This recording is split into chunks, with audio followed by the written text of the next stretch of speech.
प्यारे बच्चों, आप सभी ने पार्ट 3 शब्द पेज नंबर 18 की रीडिंग कर ली है और इसमें आपने जाना कि वर्ण और शब्द क्या कहलाते हैं। इसके आगे आज हम पेज नंबर 19 की रीडिंग करेंगे।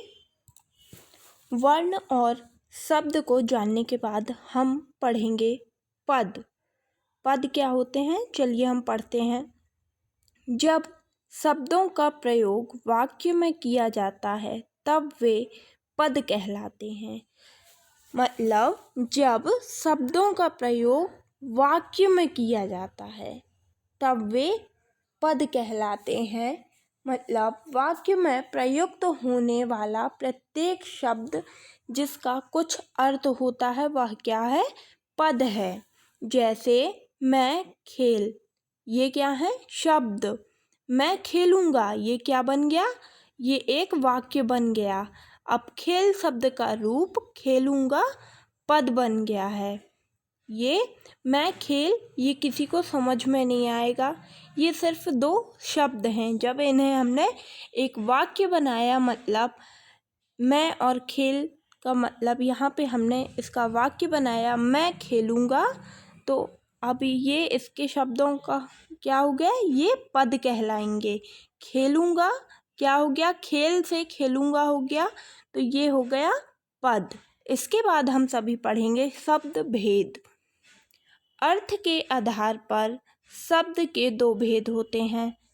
अर्थ के आधार पे शब्द के कितने भेद होते हैं, दो भेद होते हैं। पहला सार्थक, दूसरा निरर्थक। सबसे पहले हम पढ़ेंगे सार्थक। वर्णों के मेल से बने ऐसे शब्द जिनका कोई ना कोई अर्थ होता है सार्थक शब्द कहलाते हैं। जैसे कमरा, गमला, पुस्तक आदि। वर्णों के मेल से बने शब्द जिसका कोई ना कोई अर्थ हो। सार्थक का मतलब ही होता है जिसका कोई अर्थ हो, तो ऐसे शब्द क्या कहलाते हैं, सार्थक शब्द कहलाते हैं। जैसे यहाँ पे आपने पढ़ा कमरा, गमला, पुस्तक, ये क्या है, ये शब्द हैं और इनके कुछ अर्थ हैं। इसके बाद आपका दूसरा नंबर है निरर्थक शब्द।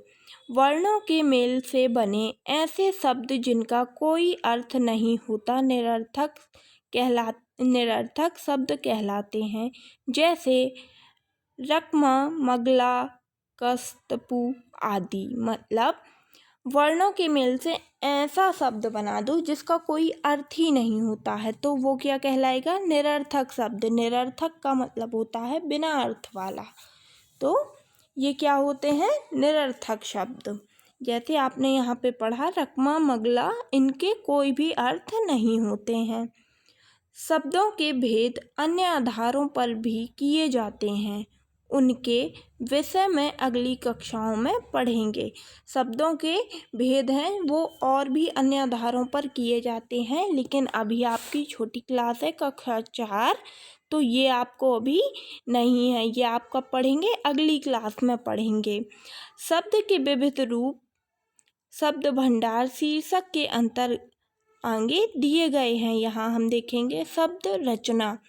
मूल शब्द के पहले या पीछे कुछ शब्दांश जोड़कर नए शब्द बनाए जाते हैं। जैसे जो मूल शब्द होते हैं उनके आगे या पीछे भी कई बार कुछ शब्द जोड़कर नए शब्द बनाए जाते हैं। तो अभी हम देखेंगे, ये आपके मूल शब्द हैं। पुत्र, पुत्र और ज्ञान, ये क्या है, मूल शब्द हैं और इनके आगे जोड़ा जा रहा है सु, कु और आ। तो अभी हम देखेंगे कि इनसे मूल शब्द के आगे जुड़कर क्या नए शब्द बनते हैं। जैसे सु धन पुत्र, सुपुत्र।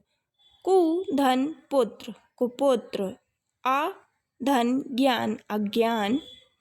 आ धन अधर्म, अधर्म। उप धन वन, उपवन। वि धन ज्ञान, विज्ञान। ये आ धन धर्म, अधर्म।